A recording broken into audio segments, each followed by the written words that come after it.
हमें सतर्कता बरतनी होगी। पीएम ने कहा कि और डीजी हेल्थ का कार्य देख रहे हैं डॉक्टर मिथिलेश चतुर्वेदी जी, स्वास्थ्य विभाग के सभी अधिकारीगण, पत्रकार मित्रों, स्वास्थ्य विभाग के द्वारा 1 जुलाई से 31 जुलाई के बीच में संचारी रोग नियंत्रण और दस्तक अभियान के शुभारंभ के अवसर पर मैं इस पूरे कार्यक्रम के प्रति हृदय से अपनी शुभकामनाएं देता हूं। बरसात के मौसम में बीमारियों की संभावनाएं भी ज़्यादा बढ़ जाती हैं और ख़ासतौर पर विषाणु जनित और जल जनित बीमारियां थोड़ी सी असावधानी में किसी को भी अपने आगोश में ले सकती है। इंसेफ्लाइटिस हो, मलेरिया, फाइलेरिया, डेंगू, कालाजार, चिकनगुनिया, डायरिया, ये सभी प्रकार की बीमारियां किसी न किसी रूप में थोड़ी सी असावधानी से किसी के लिए भी जानलेवा साबित हो सकती है। इसलिए इसके प्रति जन जागरूकता के व्यापक अभियान को लेने के साथ ही बचाव के व्यापक कार्यक्रम को आगे बढ़ाना है। छोटे से अभियान के कारण कैसे व्यापक पैमाने पर जनहानि को रोका जा सकता है। 3 वर्ष के दौरान प्रदेश के अंदर जो कार्यक्रम हुए हैं, 2016 में प्रदेश में अकेले इंसेफ्लाइटिस से मौत 600 से ज़्यादा होती हैं। 17 में भी 600 से ज़्यादा मौतें होती हैं, लेकिन 18 और 19 के आंकड़ों को अगर आप देखेंगे तो लगातार उसमें घटोतरी हुई है और 2019 में ये घट करके केवल 126 तक आ गई थी। और मेरा अनुमान है कि इस वर्ष जिस तरीके से कोरोना वायरस में व्यापक जन जागरूकता के कार्यक्रम, स्वच्छता और सैनिटाइजेशन का कार्यक्रम चला, इसे हम निरंतर और तीव्र गति के साथ आगे बढ़ा दें तो मौत के आंकड़े इस वर्ष भी विगत वर्ष की तुलना में आधे से भी हम और भी न्यूनतम स्तर पर लाने में सफल हो सकते हैं। यानी किसी एक बीमारी ने जिसने पूर्वी उत्तर प्रदेश में 40 वर्षों में हजारों बच्चों को निगल ली हो, जो बीमारी, उस बीमारी को 60% कम करने और मौत के आंकड़ों को 90% कम करने में सफलता प्राप्त हो, यह अपने आप में एक उपलब्धि है। और ये उपलब्धि इसलिए भी हासिल करने में हमें सफलता प्राप्त हुई क्योंकि आदरणीय प्रधानमंत्री जी ने 2014 में स्वच्छ भारत मिशन की घोषणा की। स्वच्छ भारत मिशन के कारण गांव-गांव में शौचालय बने, घर-घर में शौचालय बने।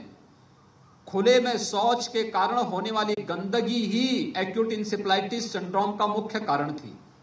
और जिन घरों में शौचालय बने, खुले में शौच से मुक्त करने के लिए जो अभियान चलाया गया, उस व्यापक जन जागरूकता का परिणाम था कि उन क्षेत्रों में बीमारी को तो हम रोकने में काफी हद तक सफल हुए ही, लेकिन बेहतर सर्विलांस के माध्यम से स्वास्थ्य विभाग ने, अगर कोई बच्चा बीमार होता था, समय पे प्राथमिक स्वास्थ्य केंद्र में, सामुदायिक स्वास्थ्य केंद्र में या जिला चिकित्सालय में उनका उपचार करने की व्यवस्था, और जिन्हें जिला चिकित्सालय में भी दिक्कतें हो रही थी उन्हें और फायर सेंटर में ले जाकर के उन्हें बेहतर उपचार दे करके उन्हें सुरक्षित करने का कार्य किया। और इसका परिणाम रहा कि पूरे प्रदेश के अंदर इंसेफ्लाइटिस को पूरी तरह नियंत्रित किया जा सका। और यही स्थिति हम सबको डेंगू के लिए, चिकनगुनिया के लिए, कालाजार के लिए, मलेरिया के लिए, इन सब के लिए करना होगा। एक अभियान चला करके करना होगा। और आज इसीलिए कार्यक्रम प्रदेश के सभी 75 जनपदों में, क्योंकि प्रदेश का कोई ना कोई जनपद किसी न किसी संचारी रोग के कम या ज्यादा चपेट में रहता है। 38 जिले ऐसे हैं जो केवल इंसेफ्लाइटिस से प्रभावित होते हैं।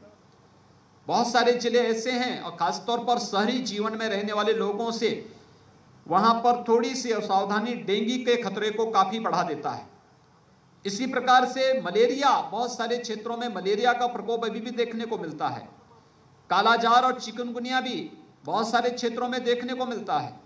इन सब पर प्रभावी अंकुश लगाने के लिए अंतर विभागीय समन्वय प्रदेश के अंदर बनाया गया और अंतर विभागीय समन्वय के माध्यम से बीमारी पर प्रभावी नियंत्रण करने के लिए स्वास्थ्य विभाग को नोडल विभाग बना करके इस कार्यक्रम को चलाया गया, जिसमें नगर विकास, ग्राम्य विकास, पंचायती राज, महिला और बाल विकास, बेसिक शिक्षा, माध्यमिक शिक्षा, दिव्यांगजन कल्याण विभाग, इन सभी को एक साथ जोड़ करके हर विभाग अपने अपने स्तर के कार्यों को समयबद्ध ढंग से आगे बढ़ा सके, इस दृष्टि से जो कार्यक्रम प्रारंभ हुआ है, मैं धन्यवाद दूंगा स्वास्थ्य विभाग को कि कोरोना की जंग में बेहतर लड़ाई लड़ने के साथ ही पूरे देश के अंदर और दुनिया के अंदर उत्तर प्रदेश जैसे भारी भरकम आबादी के राज्य में न केवल बेहतरीन स्वास्थ्य सुविधा देने का प्रयास अपने स्तर पर स्वास्थ्य विभाग ने प्रारंभ किया, जिसमें इंफ्रास्ट्रक्चर डेवलपमेंट से लेकर के टेस्टिंग लैब्स की फैसिलिटी को बढ़ाने को लेकर के बेहतर उदाहरण प्रस्तुत किया है अंतर विभागीय समन्वय के माध्यम से। और हर एक विभाग ने लग करके इस पूरे कार्यक्रम को सफलतापूर्वक आगे बढ़ाया। 24 करोड़ लोग उत्तर प्रदेश के अंदर कोरोना कालखंड में भी भारत सरकार के सहयोग से पूरी तरह सुरक्षित अपने आप को महसूस कर रहे हैं। एक कार्यक्रम जहां इसको हमने सफलतापूर्वक आगे बढ़ाया है, वहीं साथ ही साथ कोरोना से भी लड़ेंगे और हर प्रकार के संचारी रोगों को भी हम प्रभावी ढंग से रोकेंगे। इस एक दृढ़ निश्चय संकल्प के साथ आज जो एक अभियान प्रारंभ हो रहा है, मैं स्वास्थ्य विभाग और सभी संबंधित विभागों का आह्वान करूंगा कि वे अपने अपने कार्यों को युद्ध स्तर पर करें। मैं फिर अपील करूंगा, कोरोना का उपचार ही बचाव है। यानी अगर हमने बचाव कर लिया, अगर हमने सतर्कता बरत ली, यही इसका सबसे अच्छा माध्यम है, सबसे अच्छा तरीका है। घर के बाहर निकलें तो मास्क का इस्तेमाल जरूर करें, 2 गज की दूरी अनिवार्य रूप से बनाए रखें, साफ सफाई पर विशेष ध्यान देने की आवश्यकता है। अगर ये चीजें हम करेंगे तो केवल कोरोना से ही नहीं, अन्य तमाम प्रकार की बीमारियों से भी हमें बचाता है। और इसी बात को लेकर के आदरणीय प्रधानमंत्री जी ने कल चिंता भी व्यक्त की है कि लॉकडाउन के दौरान जो लोग इन नियमों को मानते थे, अनलॉक की कार्रवाई प्रारंभ होते ही लोगों ने उसको हल्केपन से लेना प्रारंभ कर दिया है।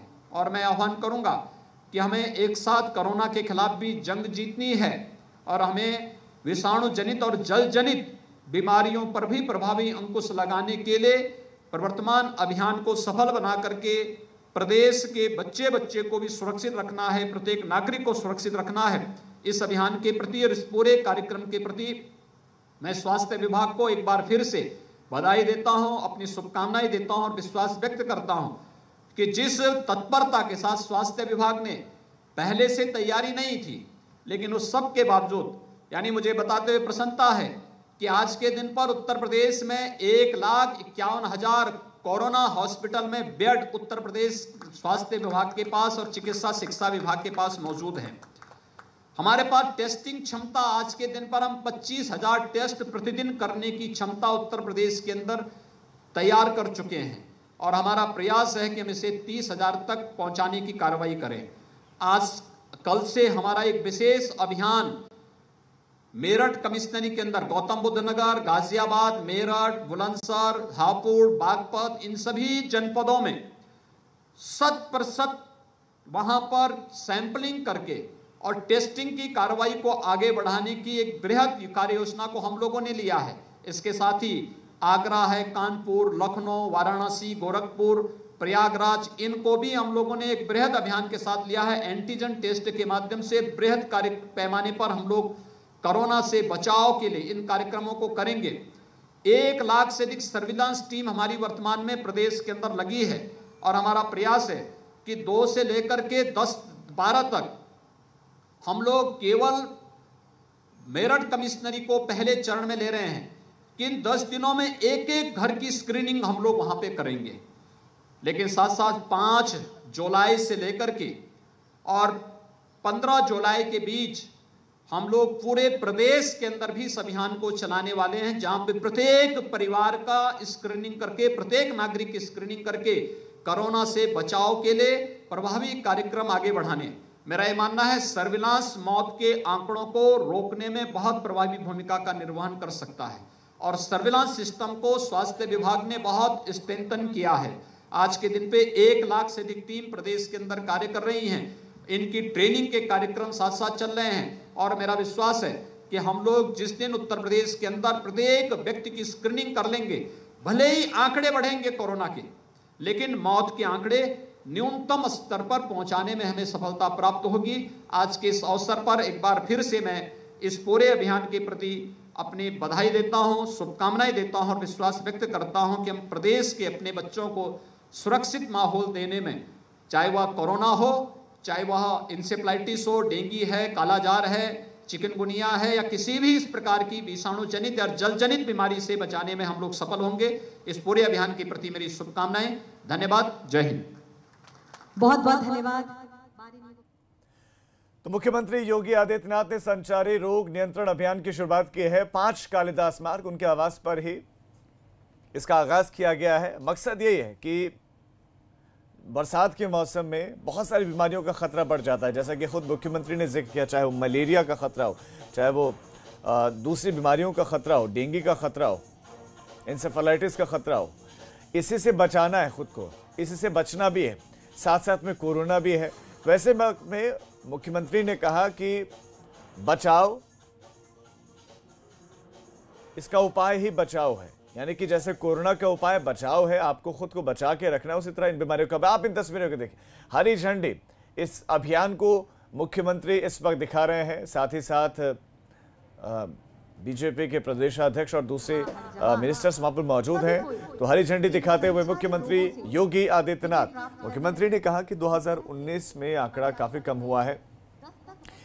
ये भी कहा कि 60% या 90% कम करने में हम लोगों ने सफलता पाई है। जनहानि को कैसे रोका जाए, इस पर फोकस है हमारा, और बचाव के पर्याप्त कार्यक्रम को हम लोगों को आगे बढ़ाना है। उन्होंने लोगों को कहा कि अगर थोड़ी सी सावधानी हटती है तो वो जानलेवा साबित हो सकती है। इसीलिए मास्क का, सैनिटाइजर का, खुद को आप स्वच्छ रखें, अपने आसपास स्वच्छता बनाए रखें। और हरी झंडी दिखाते हुए इस वक्त मुख्यमंत्री योगी आदित्यनाथ, देखिए जो टीम है, जो अभियान को लीड करने वाली है टीम, वो पूरी तरह से देखिए जो किट है वो पहने हुए हैं और फेस मास्क लगाए हुए, तो पीपीई किट और फेस मास्क लगाए हुए ये टीम स्वास्थ्य कर्मियों की ये चल पड़ी है और हरा सिग्नल, हरी झंडी दी गई है इस वाहन को और इस टीम को। मुख्यमंत्री योगी आदित्यनाथ हरी झंडी इस वक्त दिखा रहे हैं। संचारी रोग नियंत्रण अभियान है और इस अभियान का मकसद यह है कि आप जो बरसात में पानी जन्य जो बीमारियां हैं या इन इलाकों में खास तौर पर जो संक्रमण इस मौसम में ज़्यादा बढ़ जाता है, उस संक्रमण को कैसे रोका जाए, उसको कैसे कंट्रोल किया जाए। इसके साथ साथ उन्होंने ये भी बताया कि पहला तो प्रभावी अंकुश इस पर लगाना ज़रूरी है, इसलिए इंफ्रास्ट्रक्चर पर काम किया जा रहा है लगातार, उनको आगे बढ़ाने का काम चल रहा है। और कोरोना के संबंध में उन्होंने कहा कि लैब बढ़ाने का हम काम कर रहे हैं। ये आप तस्वीरें इस वक्त देख रहे हैं, हरी झंडी मुख्यमंत्री दिखा रहे हैं। हरी झंडी इस अभियान को, अभियान का शुभारंभ हो चुका है, संचारी रोग नियंत्रण अभियान। और अब मैं बड़े ही आदर के साथ निवेदन करती हूँ अपर मुख्य सचिव स्वास्थ्य विभाग आदरणीय श्री अमित मोहन प्रसाद जी से